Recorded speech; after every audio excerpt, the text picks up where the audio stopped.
Welcome to those of you who just got the notification that we are going live with our True Presence Talks webinar series. And we're going to give it another minute and a half or so to let folks get settled in. And then I will be handing it over to Jeremy with True Presence and a wonderful mix of some heavy hitters and VPs of marketing from some franchise experts here who are going to jump into this panel discussion on what we learned in 2022 and what's ahead for 2023. So as you are just getting notifications, grab your coffee or tea, whatever your drink of choice is. We have all sorts of different time zones logging in and who are joining us. I think every one of the speakers is joining from a different time zone, so they'll have to give you the rundown on that in just a minute here. So we'll be starting here in just a few. If you are just getting this notification, go ahead and drop in the comment where you are logging in from. We would love to see where our viewers are joining us from, because I think essentially it's just about every time zone. Okay, so I'm going to go ahead and we are going to have Jeremy join us here to introduce us to our wonderful speakers. Thanks, Victoria. Hi, everybody. Welcome. Good morning, good afternoon. I think it's still pretty much morning for all of us. So look at everybody. Thanks so much for being here. Thanks for everybody else being here. A quick housekeeping task that I just remembered I wanted to ask is you're either watching this on LinkedIn or YouTube, and we use this product called StreamYard. And at any point, I would love to just hear a quick comment back on that, how it's working for you, because I'm always curious. So let's jump in, though. We've got a great panel of speakers, and I'm super excited to kind of do like a fireside chat this morning with everybody. So my name is Jeremy Leduc with True Presence, and I've been in franchising a long time, longer than I want to admit, since 2006. And I've always been on the vendor side, and I became a franchisee of Sport Clips in 2017, and that's been fun too. So, but let's jump in and introduce our panel. Let's start with Michelle. Michelle, go ahead and introduce yourself, who you're with, and where you're calling in from. Got it. Thank you, Jeremy. I am Michelle Churko. I'm the marketing director with ZBART. I'm calling in from Detroit, so it's about lunchtime here. I am coming up on 10 years with ZBART. I'm very happy here, and I lead our day-to-day strategy, development and analysis of our advertising programs, and I also manage the relationship with our franchisees. Awesome. All right, welcome, Rachel. Yeah, I'm Rachel Rudisil. I'm with Express Employment International. I've been with Express almost 19 years, and I am the Vice President of Marketing and Communications. Express has the Express Employment Professionals brand with about 860 franchises, and then we also have our Specialized Recruiting Group brand, and recently we began franchising in Australia under both the Express name and Frontline Recruiting Group. All right, and last but not least, Angelique. Thanks, Jeremy. So happy to be here. My name's Angelique McMillan. I'm the Vice President of Marketing for Handyman Connection. I've been with Handyman Connection a little over 5 years, and I'm coming to you from Denver, Colorado. All right. And I've known each of you quite some time, some longer than others. And we bounce around all the conferences and have fun with that. So this is gonna be a lot of fun. So I set this up because we're at the end of the year. I don't know if it's too early to say happy holidays to everybody, but we're there. It's not too early. No, in a couple of weeks, yeah, we're all going to be checking out mentally, right? So what a perfect time to kind of think about what happened in 2022. And I think it's such the nuggets you get out of kind of, looking back at what we did in 2022 and what worked and maybe what didn't work. And kind of what you're looking forward to in 2023 and kind of some previews there. So yeah, let's just jump in. I've had conversations with each of you, and it's interesting. There were some similarities, and then of course there's some uniqueness in each. But if anybody, if I pick on anybody, but you have a comment on that, please just jump in. So looking back at 2022, Rachel, I'm going to pick on you first. You mentioned something about influencer advertising, and that's worked well for you. So Yeah, I wanted to talk about that. we did. It was our first year. I mean, we've worked with kind of spokespeople for the brand before, but this was our first year to really dive into influencer advertising. The majority of that took place on TikTok. And, with TikTok, that was a place our brand was really struggling to decide what type of brand presence we wanted there and who would maintain it and creating all of that content. So we didn't.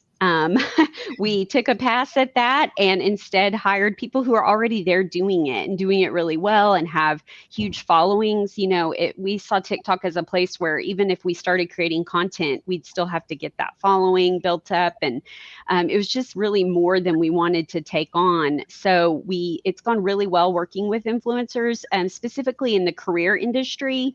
So there were lots of people giving advice on TikTok on how to find a job, how to write a resume, interviewing. So we were really fortunate in that way that we had some really great options for partners. We also dove a little bit into people that were giving, more like financial advice, financial planning, things like that as well. So it turned out it worked really well. We're excited to continue it next year. We did use an agency for that placement to help find those influencers. They did also, some of the posts were shared on Instagram and LinkedIn as well. We did try a couple influencers like on YouTube specifically, didn't see the reach as much as we did with the TikTok influencers. So that seemed to work best. And then for some of them, they even gave us the videos and we were able to use them on our own Instagram channel. So not everybody gave us rights like that, but for a few of them they did. And that content then did really well on our own channel. So it was definitely something we were trying, and I think we were pretty impressed with how it worked out. And this was all brand driven, brand fund driven?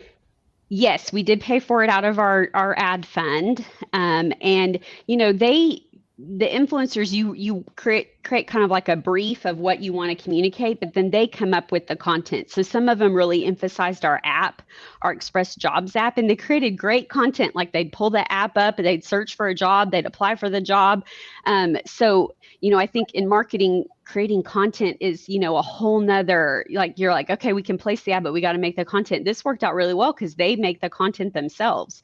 And it's in their voice, they know what their followers want to hear and the style and that type of thing. So you don't want to get in the middle of that too much. You want to let them do it. And it worked great. Yeah. And was it affordable? Do you think any franchise system could engage with this? I think you can find influencers at all price points. Express is, we're a larger brand. We'll be celebrating our 40th anniversary next year. So we are more established and could afford a little bit more. But influencer pricing, it ranged everything from like $2,000 for a post up to, I don't know, maybe 15 or 20,000. We had some that were higher and we said no to. We were just like, I can't do that for one post. Not yet anyway, not when we're trying it out. But yeah. So I think you could probably find someone in your price range. Yeah. And the fact that you're happy with it and you're going to continue doing it, obviously it penciled out, the ROI was there for you. Can I share some of these numbers you sent me?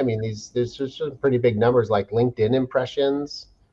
Yeah, definitely the impressions on TikTok were the highest, but we did, for our first round of campaigns, we kind of divided it into two different rounds with, 6 or 7 influencers per round, and we had almost 250,000 views on TikTok for their videos, 141,000 views on the Instagram videos.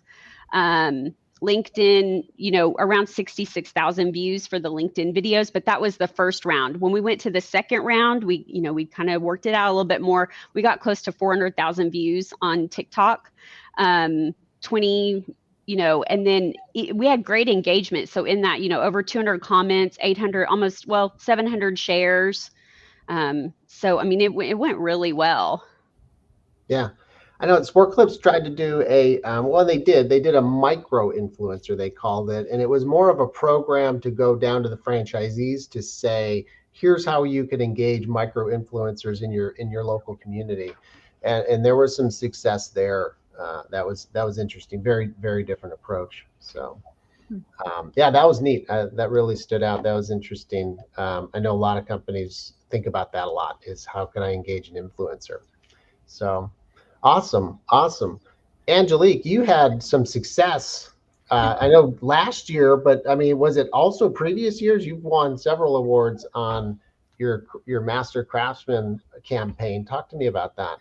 Yeah, so we implemented a Craftsman Brand Champion campaign because our craftsmen are the lifeblood of our franchises and really what drive our success as a franchise brand. So our Craftsman Brand Champion campaign was something that was actually taken care of by the Brand Development Fund, and we had every single office champion a Craftsman Brand Champion. So they nominated, and then the Brand Fund actually paid to send that Craftsman Brand Champion to our annual conference, where they participated in a celebratory dinner, our awards celebration, and also a video shoot where we were able to catch quite a bit of collateral with our craftsmen speaking to what it's like to work for Handyman Connection around a series of themes.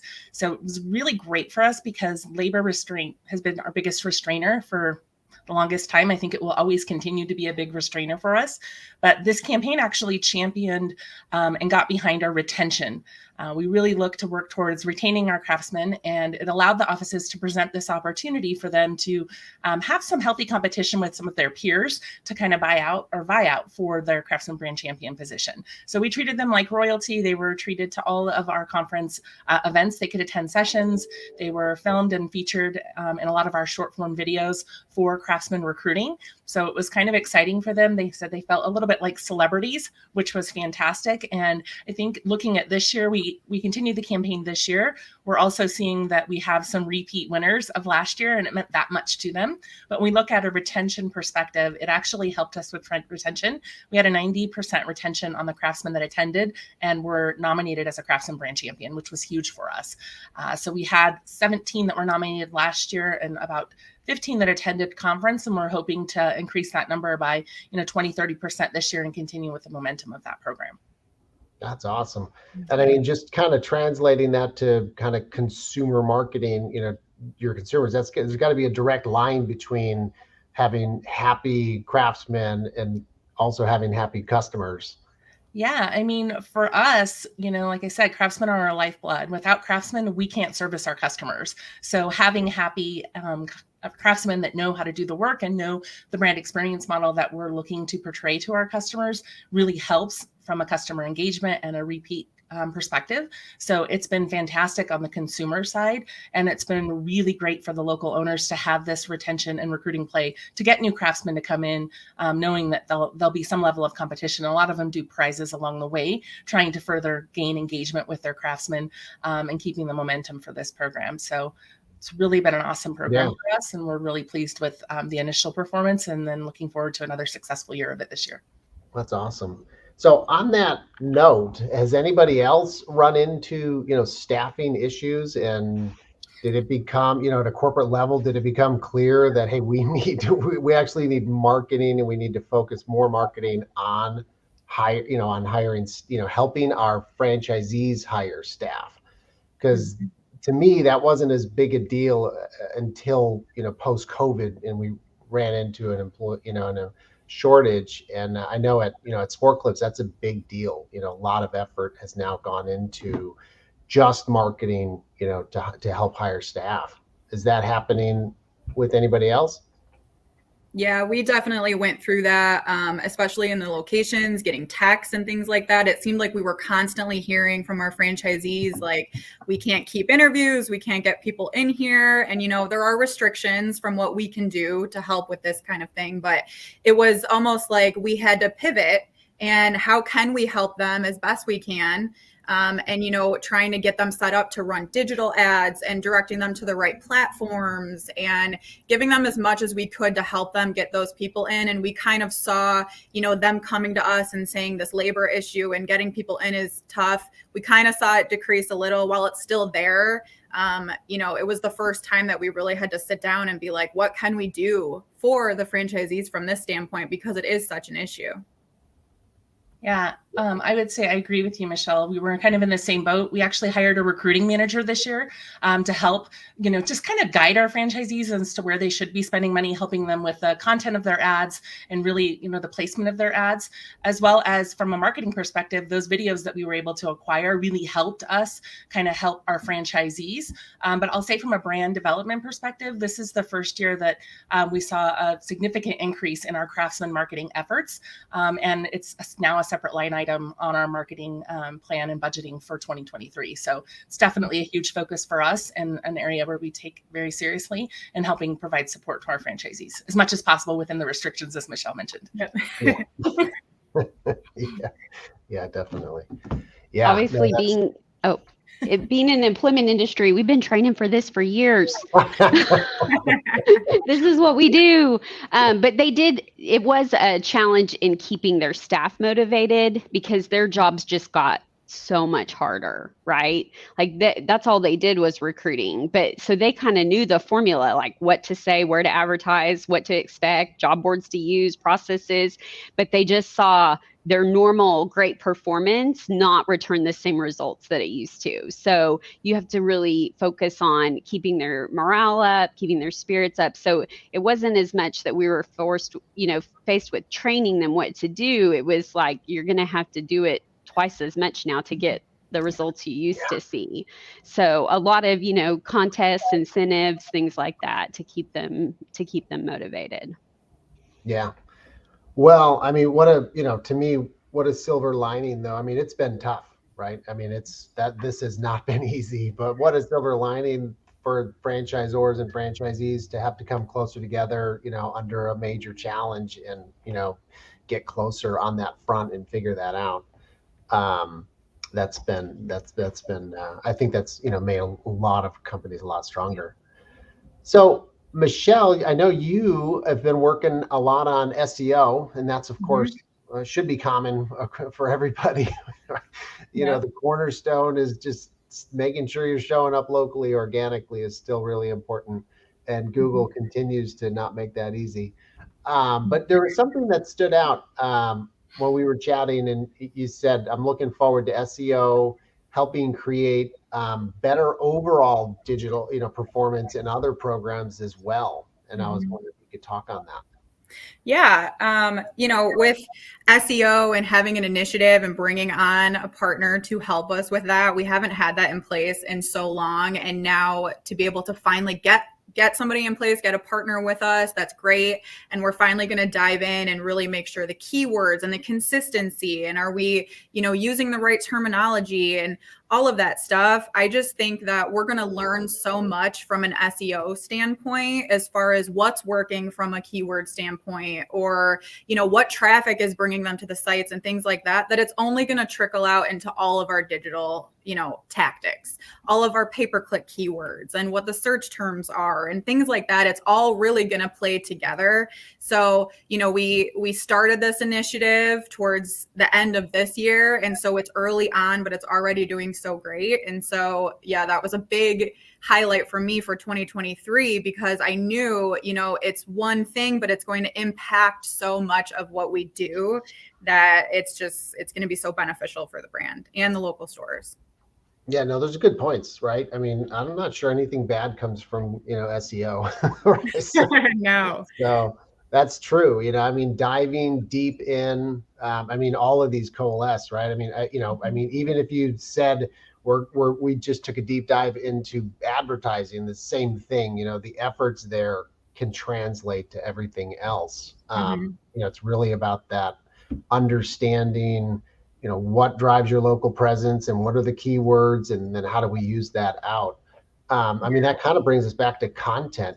Rachel's example of content was we found influencers, and we there's a bit of you gave them a leash, but that's what they do, is build content. But there's lots of other forms of content. With SEO, you got to write that content. That's never easy, writing content. That's tricky. But there's other stuff too, and we're kind of blending. Like we've all done these things, but what are we looking at now in 2023? Rachel, you said blogging. You guys are going to start doing some blogging as new form of content. Yeah, so we have our own blogs, towards job seekers or hiring managers and things like that. But we've actually found a couple external websites that we're working with. So it's blogging, but it's to drive the traffic back to our site. So it won't be content on our own site, but really capitalizing. So almost like native type advertising, it's content marketing. But it seems like that type of article based, advertising, almost like the old fashioned advertorial, is coming back around again, and people kind of just a bunch of web banners. It's not going to do it anymore. You've got to provide information and content. It's that content marketing. So we found a couple different partners that we're working with, both web-based, like a website-based, as well as some email marketing partners. So people that have email newsletters, partnering with them for content integration. And that's definitely something we're going to expand next year. Yeah, no, that's neat. Has anybody else had any success with blogging? Yeah, we've done it quite a bit. We do have them on our site, but just something to add to that, which was so successful for us, was going out to like forums or, setting up your brand tag and seeing what articles and what are people saying about you, and is it right? Do they have the wrong impression? And we used kind of those comments and those questions and all of those things to be like, okay, this is our new title for the next blog, and we're going to explain why it's not that way or why it is that way, or here's the process and this is why you want this service from ZBART. So it always, they're always read, and we use them in our monthly email blasts out to our consumers on the retail side, and it always gets clicks. And yeah, I feel like that's the best way to grab that content for those blog posts and things like that.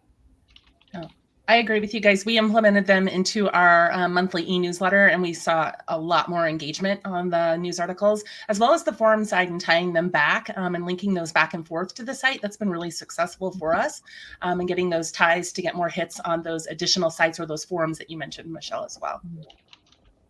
So Michelle and Angelique, you're talking about you're building the blog content yourself, right? And then leveraging it. But Rachel, are you talking about having other people write blog posts in their blogs?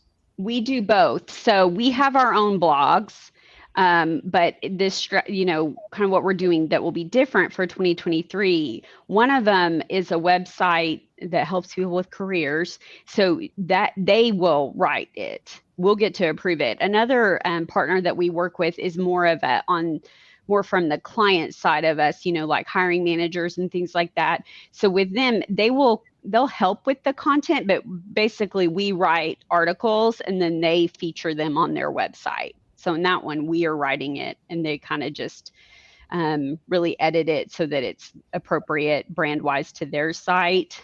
And then they share it that way. And then they also have a newsletter component. So the sponsored content will be on their website as well as featured in their newsletters. So it's really, it's all different things. Yeah.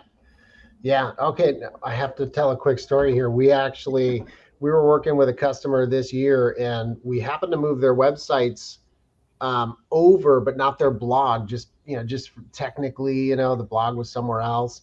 And we moved the blog. We then were able to finally circle back and bring the blog over under the domain name itself. And it made such a huge impact. I mean, like, the traffic to the sites went up, the domain authority went up.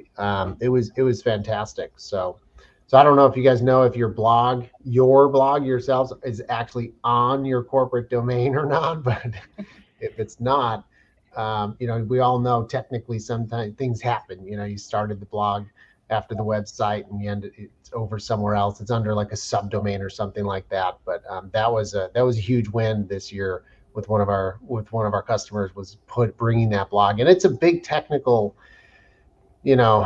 project, right? There's nothing fun about having to move things like that around, but it was well worth it. So I don't know if anybody else, has done anything like that.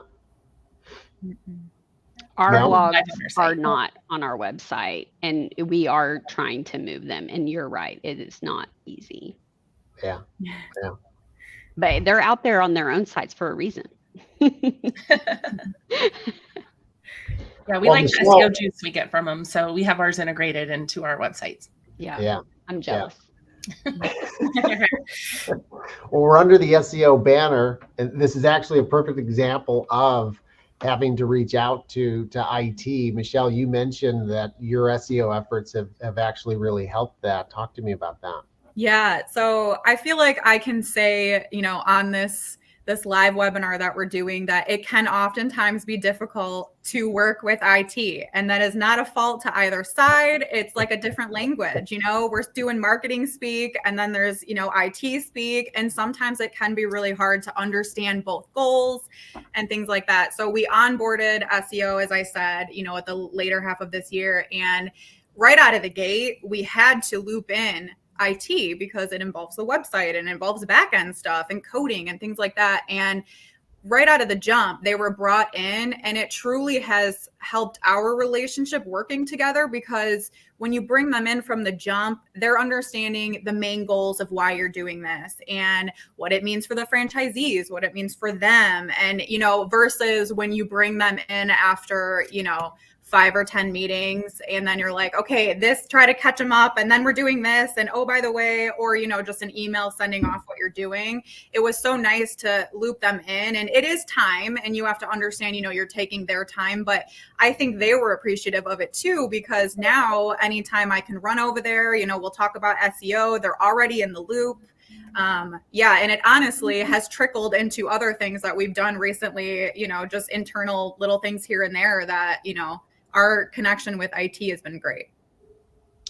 Awesome. And I'll kind of piggyback on that. One of the things that we learned and that my prior VP of marketing implemented was whenever we do anything on the marketing side that involves tech, we include them from the beginning. So when we vetted our new agency 2.5 years ago, when we were moving ad agencies, we included our tech with us so that they could see any gaps or holes in service and help us kind of troubleshoot why this might be a good partner for us or why it might not. And then we've continued that theme. We have a biweekly call with our partner, and our tech is on that call.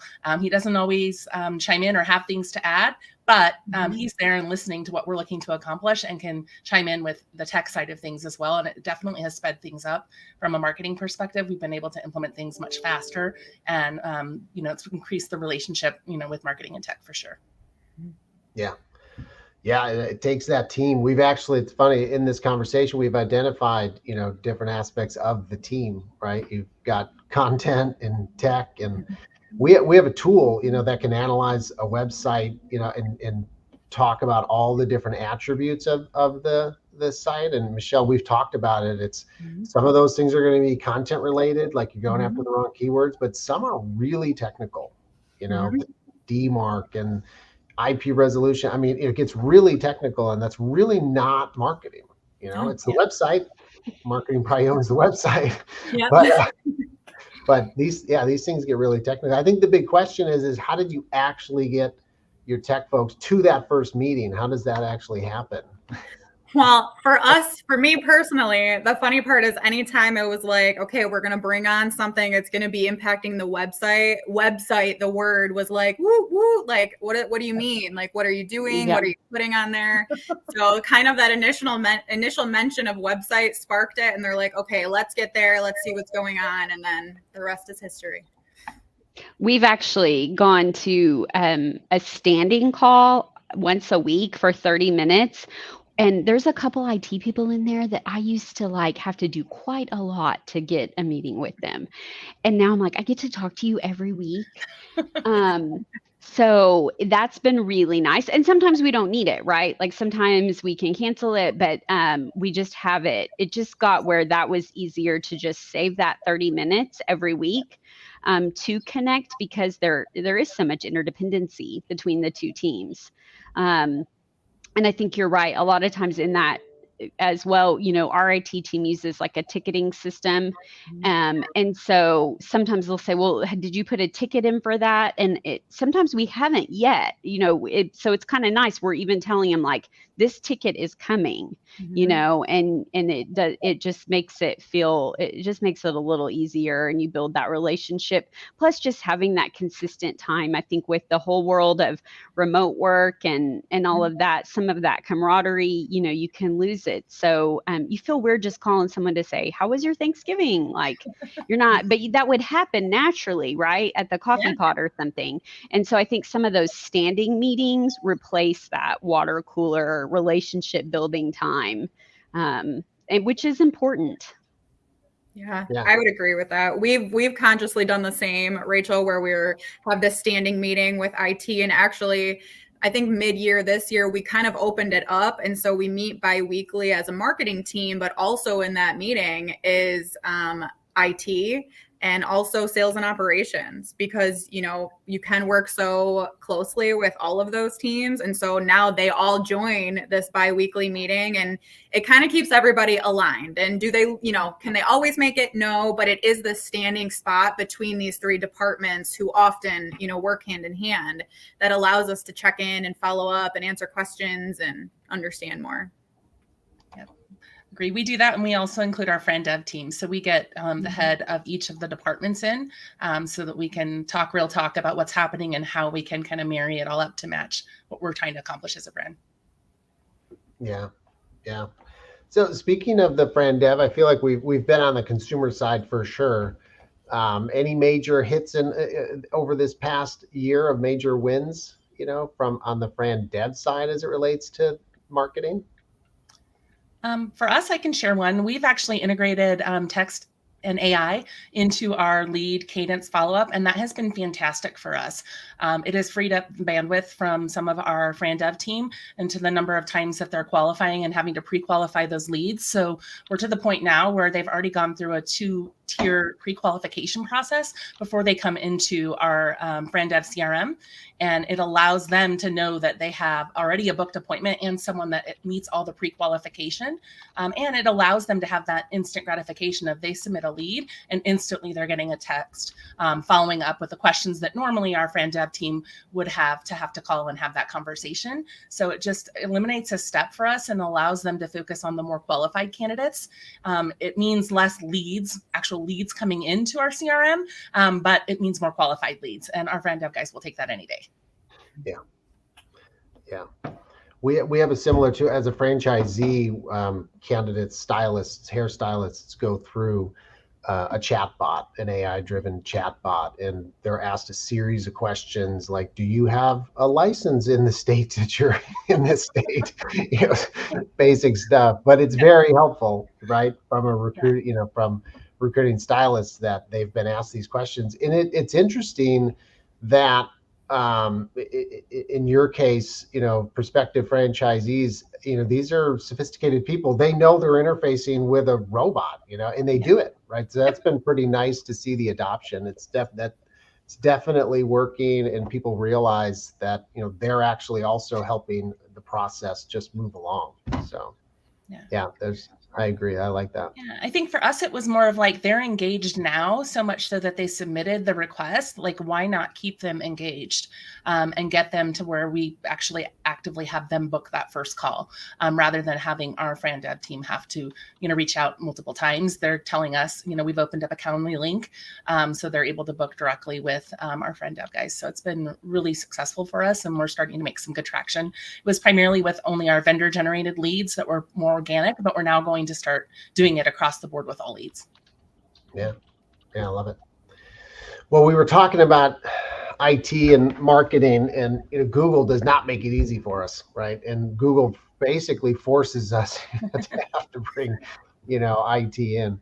So let's touch on a couple of those things happening, because everybody needs to be thinking about a couple things as we move into 2023. One thing is Core Web Vitals. So I don't know if everybody is getting a report, to make sure that their websites are looking good from a Core Web Vitals. But that's something of recent, that if you're not looking at that now, you really need to.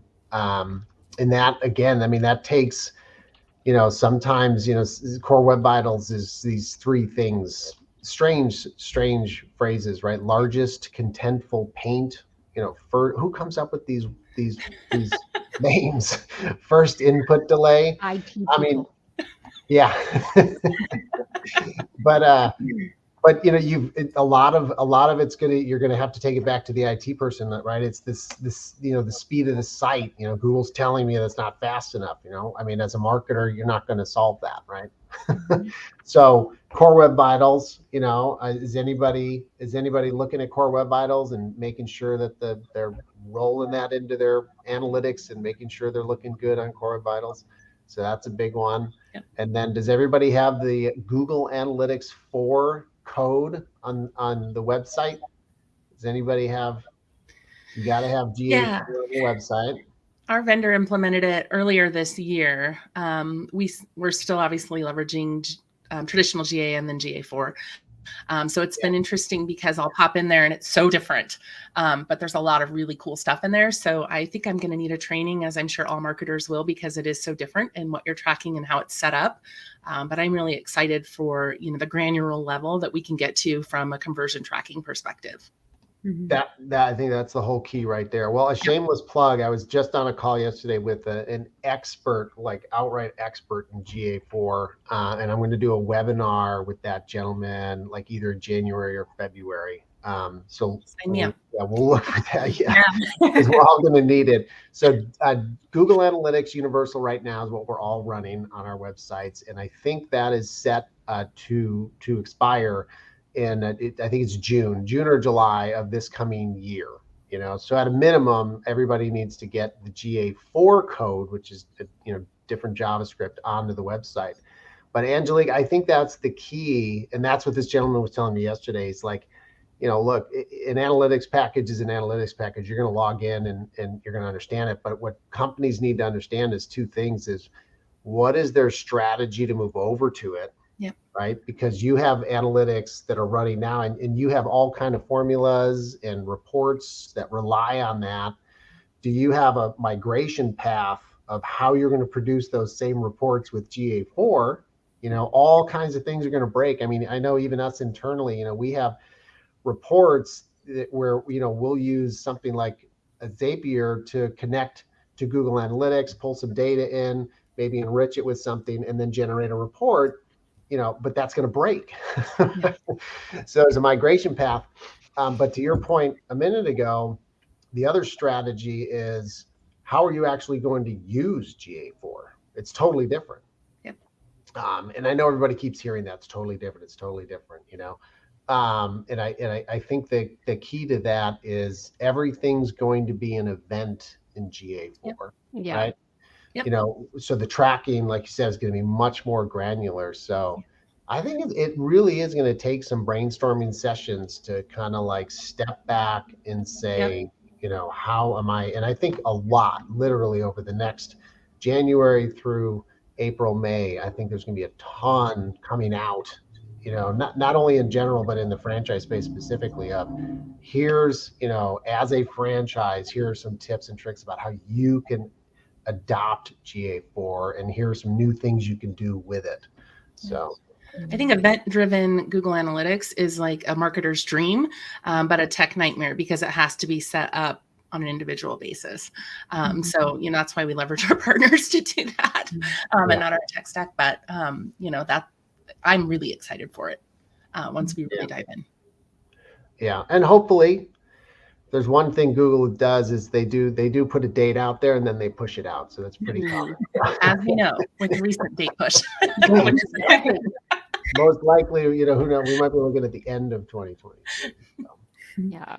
So the other thing, Angelique, you actually brought it up, which is we're kind of on the tech side of the conversation here, is the whole third-party cookies, which are even further out, but, that's a huge deal too. And you mentioned that you're already thinking about, how do you leverage zero and first-party data versus, third party cookies, because they're going to go away. Yeah, it's not even so much how do we leverage it, it's how do we organize it in a way that we can use it to replace the information that we were getting from the third-party cookies. So the fact that Google's kind of pushed this out even further into 2024 was really exciting for us as a team, because it gives us more time to better understand the data that we have and how we can organize it and use it in a productive way, similar to what we were getting from our third-party cookie data. Yeah. So that extra time is appreciated. Yeah. Well, and obviously that's an even bigger deal. An entire industry of advertising has to figure out how to target, right? So, but we could right now, like you said, we could start getting really smart about how we leverage first-party data. Yeah, definitely. Make sure that we're capturing it on all levels. Capturing it, and then capturing it, compiling it, and then at some point, once you have enough, extrapolating it and literally using it. And a lot of people say it's going to be more reliable than third party anyway. You just got to get there. So we do have some more time on that, but that too is something you really should start moving up your priority list. So that's a big deal. Yeah, I attended a Google Summit recently out at their headquarters, and that was their big push, was this first-party data, and the fact that if you aren't working on a way to organize it, collect it, and store it, and use it, it needs to be a priority for 2023. So I kind of moved that up on our priority list even more so. Happy to see that we have even more time now before we have to, work on the implementation aspect of it. Yeah. I bet it'll be really interesting. I think folks will realize how much data they really have. We all have access to, and we just don't realize it. Yeah. And it'll be, like I said, better data, and we will actually have been given permission for that data. Wow. So, hopefully it'll increase conversions, right? That's the idea. So here's an interesting thing I loved, and I think each of you talked about funnel, which I love. I love funnel analysis, right? What marketer doesn't? But each of you really understand, top of funnel strategies versus mid and bottom funnel, and I loved that. So I'm glad we've still got some time here to talk about, funnel. And I know some of you are working on top of funnel, like that's your thing for 2023. And some are working on bottom of funnel, and we've heard a bunch of that. But I know that, I know bottom of funnel, is really, I heard from a few of you, you're really looking to create that loyalty and focusing on the bottom. And then some, you're looking to expand awareness. So who was it that is looking at like connected TV and paid advertising and top of funnel? We have it too. That's why I couldn't remember. It was all of you said. Yeah, I'll start if it's okay, Michelle. So for us, with the labor market, we've seen an increase in competitors, not necessarily on the brand side, but on, the chucks and the trucks and the stands and the vans, as we call them. So for us, just maintaining that brand awareness and that top of mind is super crucial for us. So we've implemented a CTV and an OTT campaign that's going to launch early January, which for us is like prime do or die season for us, because we start to see a slowdown in leads. The weather's changing in some of our markets, and we're coming out of the holidays. So, we really need that push. We're also implementing in Q1, but second month, February, we're going to be launching a digital out-of-home strategy. So again, with that branding and awareness, one of the things that we've seen an increase in with the electric vehicles is those charging stations. There's advertising there. Those are everywhere, at least in Colorado.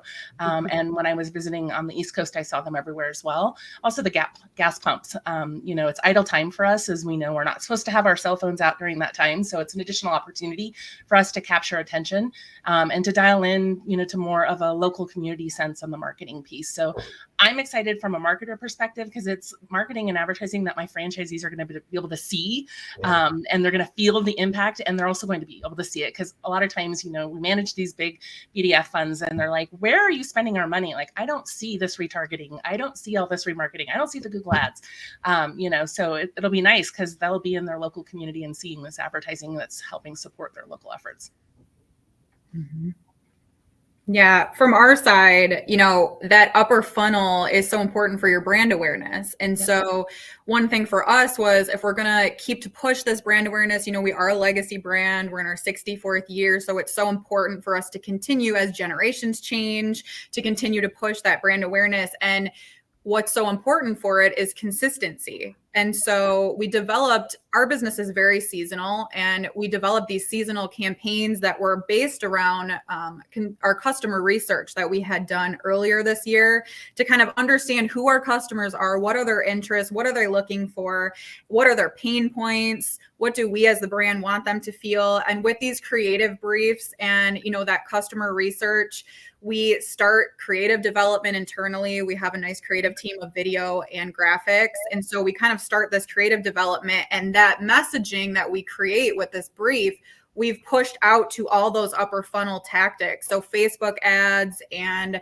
our pay-per-click keywords and monthly email blasts and things like that.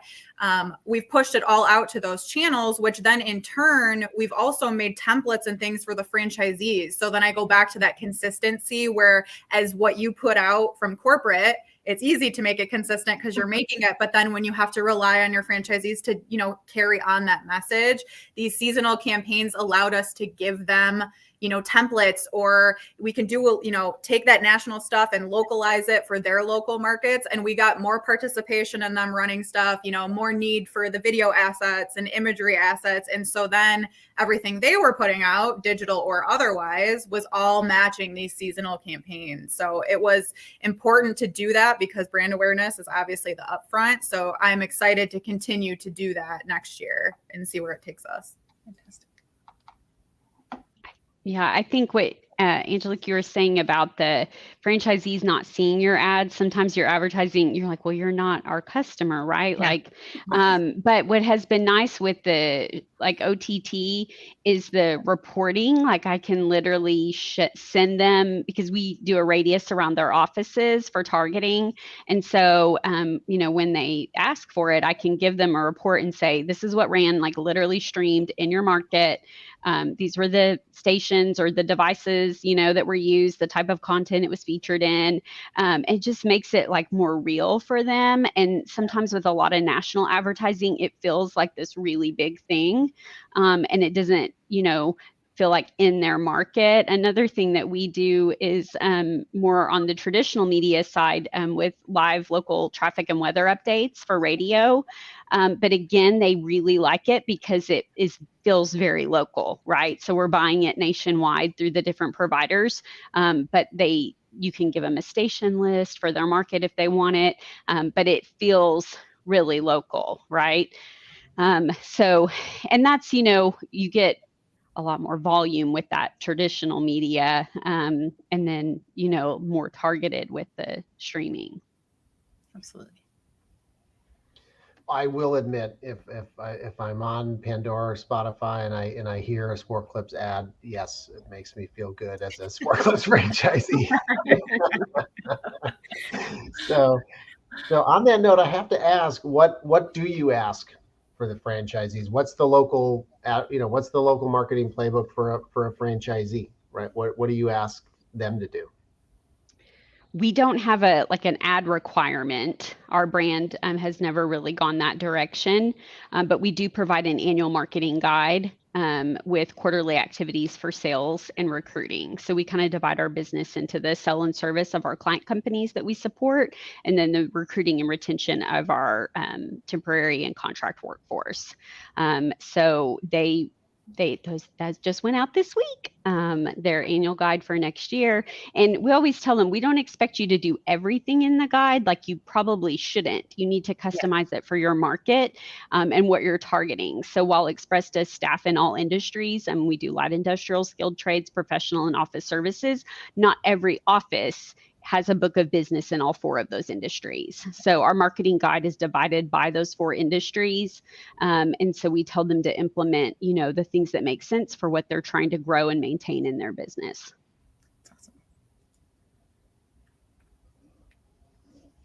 Yeah, that's interesting.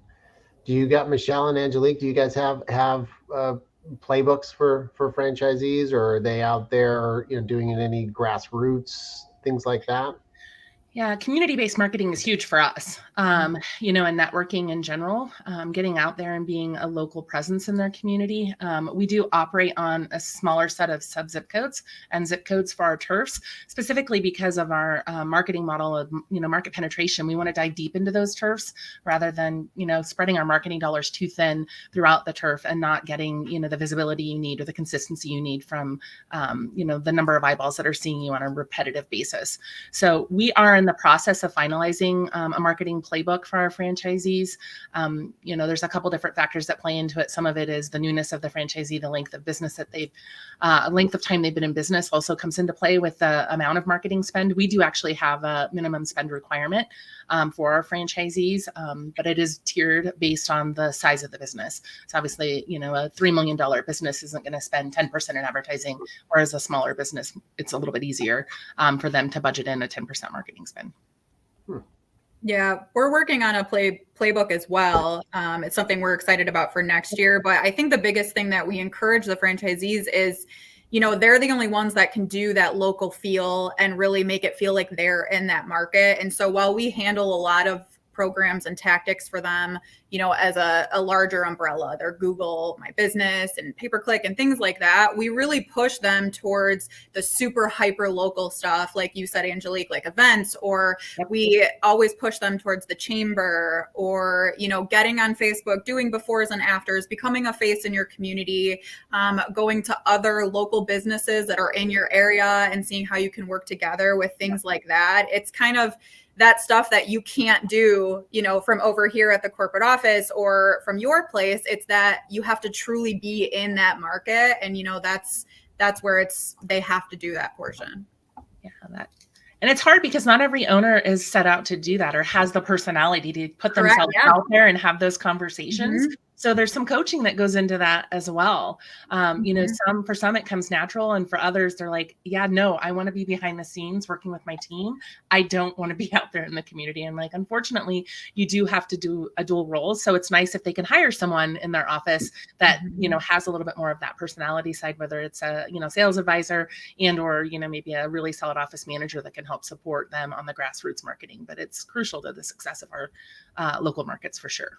Yeah. I always sorry, Jeremy. No, go ahead.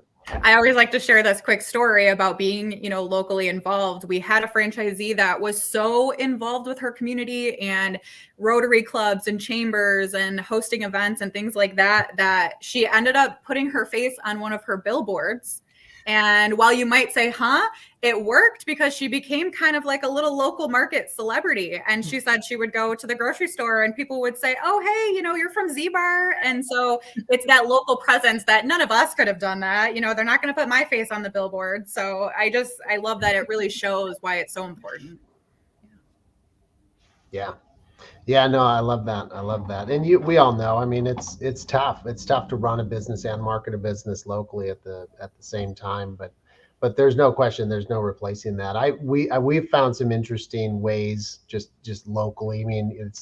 I'd be the only one to figure it out, right? We advertise with lots of local charter and private schools. That works for us. You give a little coupon there, and they become loyal to Sport Clips, right? Because we're the only hair salon advertising within that school.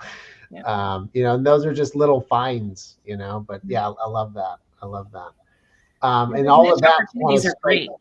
What's that? Those niche opportunities are great if you can find, the niche for you. Like for us, it's an orthodontist that markets to all of our schools, and he probably has the largest, practice here in our small community because of it. So, and it's trackable, right? Yeah. I mean, for me, we put a coupon in there called, school, and I can track it, and I can literally see that I spend the money with the schools, and we get those customers in. So yeah, that works, and things like that work. Boy, that strikes of social media, which is a tough one. We didn't really talk about that. That's a tough one because that really, again, that's that striking that balance of that relationship of that content. So that's a whole other webinar. Yeah, I think the biggest thing you can do, Jeremy, there is have a solid partner, but really coach your franchisees to the importance of that local content, whether it's photographs, if they're, from a staffing perspective, if they're adding to their team, pushing that content over to their social media manager, whether it's in-house or they're using an agency, so that they can kind of repurpose that local content and get it pushed out there, because our franchisees are really great about taking pictures, but doing anything with them, nothing. So, we're really kind of coaching them to leverage their partnerships with our vendors to help them, get some traction on that content, whether it's loading it to their website, pushing it out in their email advertising and or their social media channels for sure. One thing we've done to make social media a little easier for the franchisees is moving all of our consent forms electronic and making sure that they're part of the hiring process and things like that. Obviously not the same with their own internal staff, but for us, when it's the contract and temporary workers, featuring them on social, we're really big on following all the rules here. So no one's photo goes anywhere without those forms, but we had to make those forms a lot easier to just be part of the onboarding documents and that type of situation, so that it wasn't this extra thing in the handbook that had to be done later, so. Yeah, that's great because that, again, that's just another example of, to me, that's local, right? That's part of the local playbook. We do actually at Sporkless, we do get a lot of posts on social from corporate, just standard stuff, holidays and major promotions and stuff, but that local content, you can't beat it, building up a community that way. Well, on that note, there's only a couple minutes left, so any final comments? But I feel like we should give just a couple minutes back to everybody before the top of the hour. This has been awesome. You guys are really great. There were tons of nuggets here, so I think we should wrap it up and give everybody a few minutes back. Victoria, are you there? I don't hear Victoria. You guys hear me still? Yes. Yes. Yeah. All right. Well, let's wrap it up and say happy holidays to everybody. And thank you guys so much for being here and taking the time to do this. I love it. Thank you. Thanks everybody for joining us. I know there were some questions, but I'll answer those. I'll answer those later, and we'll actually have a wrap up of this in a recording. But Michelle, Angelique, Rachel, thanks so much for taking the time to do this. Yeah, thank you. And I got some good nuggets too, Rachel. We need to get on that. I know. I was taking some notes. Y'all, I did too. So same here. This is good for me too. Thanks for sharing. Thank you. Hope to see you guys at IFA. Yes. Bye. Yeah. All right. Thanks, everybody. Have a good day. You too. Bye, everybody. Bye.